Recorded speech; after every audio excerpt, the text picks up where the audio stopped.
About a year ago, I was shopping at Trader Joe's and picked up a little clamshell container of microgreens for $3.99. I brought it home, tasted them, and was hooked. With the help of my husband, who really has the big green thumb in our family, we worked together to perfect growing microgreens at home. So today I would like to show you how you can grow your own microgreens at home. I'm Tracy Long, a health and nutrition expert with Big Picture Health. Microgreens are also known as vegetable confetti. They're considered a superfood or a functional food because they have health promoting and disease preventing properties. Microgreens are one of three types of immature plants. The first one is sprouts, where we tend to eat the root, the seed, and the first shoot of the plant. The second is microgreens that tend to grow a little bigger. They grow about 2 inches tall. We tend to grow them in soil and cut them off just eating the shoot. The third type of plant is called baby greens, and maybe you've seen these in the local grocery store where you can buy a bag of baby kale or baby field greens. They tend to be a little taller, about 3 to 4 inches, and a little bit tougher than the microgreen plants. What I'd like to point out to you, starting with all the reasons why you might be interested in meeting microgreens, is first the nutritional content. So this is a small head of broccoli that was cut from a plant that we're growing in our backyard. And if you can picture this is just the head of the broccoli, but with it came a stalk and tall leaves. The plant really is about this tall. If you ate the entire plant of broccoli, you would get the same nutrient content as you would in this sprout. This is a sprout, a sunflower seed sprout that we recently grew an entire flat of. And so think about how easy it would be to take a handful of about 30 or 40 of these tiny sprouts and throw them on your salad, and you're getting a whopping dose of nutrients. Some of those nutrients include vitamin C, beta carotene, phenols, anthocyanins, and antioxidants. Really powerful cancer-fighting properties and wonderful nutrients in these tiny little bites of food. They also have intense flavor and a variety of flavors, from spicy to mild, to even having a little bit of a zip to them. They come in vivid colors, various shades of green, purple, and even red. They have a crisp texture, and they're a wonderful edible garnish. Like tonight we're having chicken burgers for dinner, so we'll garnish our chicken burgers with these little microgreens. I really like to throw them on a salad and sometimes even mix them in a smoothie. So what do you need to grow them at home? We'll start with a seed starting tray. This is a tray that's 10 by 20 inches, and you can pick this up at your local gardening store or even order them online. And this has a solid bottom. So we like to get the same thing in a perforated or just has small holes punctured in the bottom tray.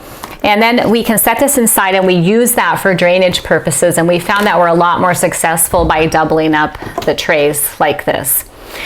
So then we want an organic soil, and this is just an example of a soil. There are many of them on the market. This is one that we picked up at our local hardware store and just happen to have on hand right now. Then you need the seeds. My favorite seed company for microgreens is called Botanical Interest. I have a lot of faith and trust in this company because the seeds are organic and heirloom, and they have pre-packaged some really neat mixes that are a benefit to first-time growers because they are seed mixes that tend to germinate and grow at the same rate. So if you're just throwing, some broccoli seed and some cress and some kale that you've mixed yourself, you're maybe going to have a little bit of trouble getting, this is an example of some we've just recently grown, this kind of nice even level of carpet of microgreens. More difficult to harvest because the seeds would shoot up plants that are growing at different heights and different rates. So these are kind of a fail-safe way to get started. Botanical Interest has a mild, a spicy, a savory mix, and they come in sizes. The small size package right here should be enough seeds for you to make about 2 trays, and the large size anywhere between 5 and 6 trays.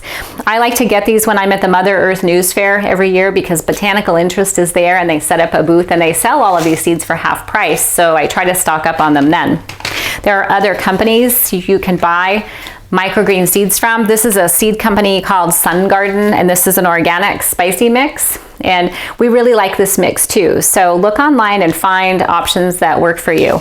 You can also take a standard, like this bag I have right here is just sunflower seeds, and so recently we grew an entire flat of just sunflower seeds, and here is a bag of them. I just got this out of my fridge. They're a little bigger, hardier plant. than these little fine plants that you're seeing in this tray. And they even have a nutty texture and flavor, kind of like sunflower seeds. And so I really like having these on hand as just some variety. So you certainly could grow an entire tray of broccoli, for example, if you'd like to do that. But let's go ahead and get started. Realizing you could be as creative as you want. You could do beet, broccoli, borage, amaranth, kale, mustard, cilantro, cress, spinach, pak choi, daikon radish, cilantro, cabbage, anything you'd like. I do caution you against trying to grow microgreens with lettuce because lettuce tends to wilt, isn't really hardy enough for these little tiny plants. So we want to take this seed starting tray and fill it up with about 1 to 2 inches of soil, somewhere in there. And then we like to take that and take it over to the sink, or if we're doing this outside, a light spray on the hose, and just get the soil moist. Once it's moist, then we're going to take one of these seed packages, and I'm going to dump about half of this into my hand. And then you just want to sprinkle it over the dirt, and using about half the package and dispersing. This is called broadcasting the seeds versus planting them in rows. And this is a great way to plant when you're working with microgreens. So we're just going to sprinkle them all around, spacing them, I'm going to say on average about 1/8 to 1/4 inch apart, but not really worrying about being real scientific about that.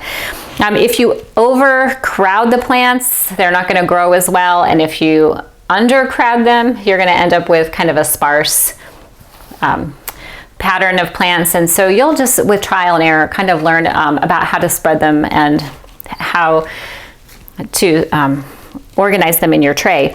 And so then I'm going to take a cupful of dirt, and I want to just sprinkle some of this dirt, making this about 1/4 inch thick over the seeds, trying hard not to disturb the seeds. So I'm just going to sprinkle this around, and then I just want to take my hand and lightly pat that dirt around on top of that already moistened soil. And then I'm going to take a spray bottle and just moisten the top of that lightly. I'm going to give it maybe 10 or 20 good sprays, and this is ready to go. The next thing this needs is some good light, and so we can set this in a window inside so it's getting some sun, or we can set this outside on a porch if it's nice outside, depending on the climate that you live in. If you're placing this outside, you might need to water this more frequently, maybe even up to 2 to 3 times a day. You always test for moisture by taking 2 fingers and just sticking them down in the soil. And when you pull your fingers out, you want a little bit of moist soil sticking to your fingers.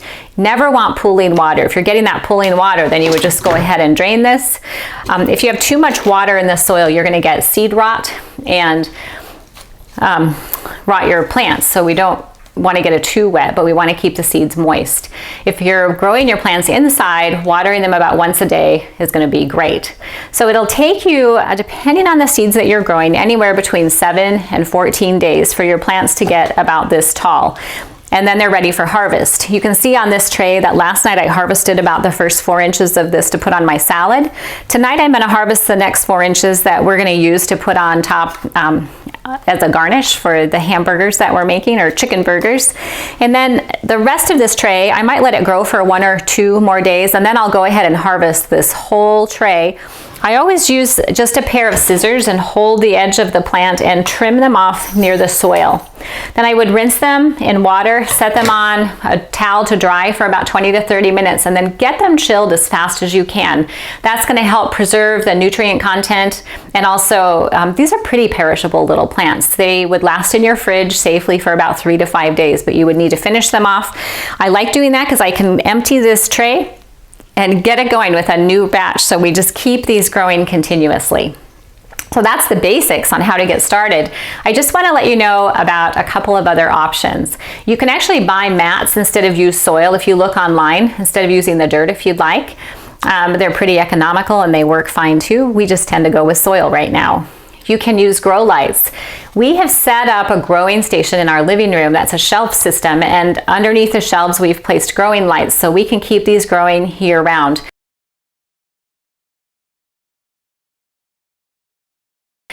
There's a really neat research study that says if you use LED lights, you can increase the nutrient value of these already nutrient-dense microgreens 10 to 80% depending on the type of seed and depending on the specific nutrient. That is pretty powerful. So I like getting a little more nutrition out of my microgreens by using LED lights, but it's not required. The window's fine. Putting them outside on the porch is fine too, as long as the weather's nice. You can keep a water bottle handy. I always like to mist the greens. This tends to just perk them up a little bit, to just give them a little mist of water on the top once they've grown. You can also get creative with the seeds. Once you have tried out some of these standard mixes and you've determined what you like and don't like, you can start mixing seeds of your own, but I really recommend starting with these kind of tried and true packages that we have on hand.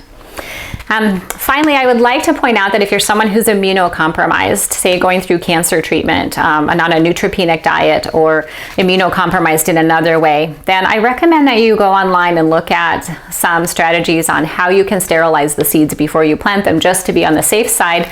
Or even if you'd like, you can shoot me a comment and I'll get back with you on some strategies on how to make microgreens a little more safer. For the vast majority of the population, growing them just like we're growing right now is fine. So that wraps up the demonstration. Thank you so much for watching this how-to video on how to grow your own microgreens.